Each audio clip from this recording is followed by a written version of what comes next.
আসসালামু আলাইকুম এভরিওয়ান। মায়ের ট্রেন থেকে আজকে আমাদের আইটেমটা হচ্ছে সাতকরা দিয়ে গরুর মাংস। তো এখানে আমি গরুর মাংস রান্না করার জন্য একটা কড়াইয়ের মধ্যে অল্প পরিমাণে তেল দিয়ে দিয়েছিলাম। এখন দিয়ে দিচ্ছি গোটা জিরা ও পাঁচফোড়ন। তারপর এখন দিয়ে দিলাম কুচি করা পেঁয়াজগুলো।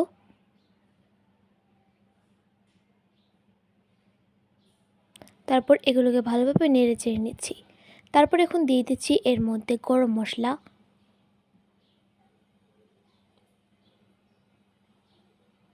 এখন দিয়ে দিচ্ছি আদা বাটা, রসুন বাটা ও পেঁয়াজ বাটা।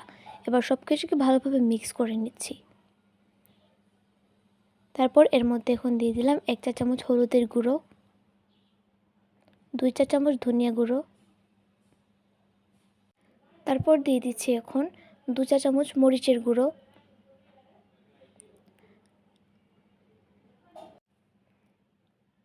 2 চা চামচ জিরার গুঁড়ো ও 1 চা চামচ পাঁচফোড়নের গুঁড়ো।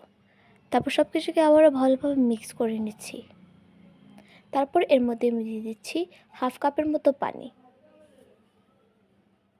তারপর এর মধ্যে দিয়ে দিলাম এখন ছোট ছোট টুকরো করে কেটে রাখা সাতকরাগুলো, এবং সাতকরার সাথে মশলাটাকে ভালোভাবে মিক্স করে নিতেছি এখন। তারপর এর মধ্যে আমি গরুর মাংসগুলো দিয়ে দিচ্ছি।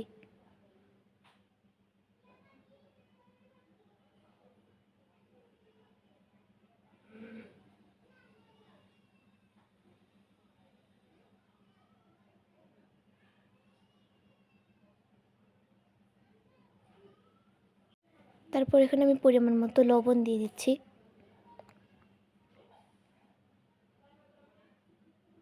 এবং মশলাটাকে মাংসের সাথে ভালোভাবে মিক্স করে নিচ্ছি।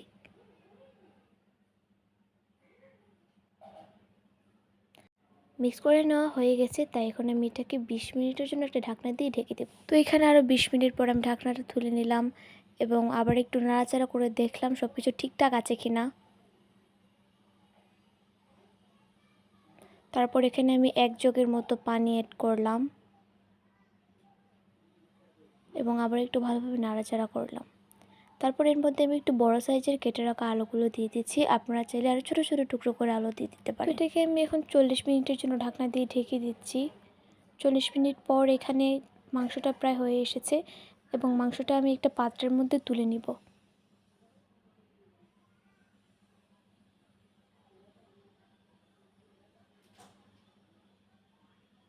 তো এই তো তৈরি হয়ে গেল আমাদের সাতকরা দিয়ে গরুর মাংস। আপনারা অবশ্যই আপনাদের বাসায় ট্রাই করবেন। Like, comment and share. আজকের মতো এই পর্যন্তই। আল্লাহ হাফিজ।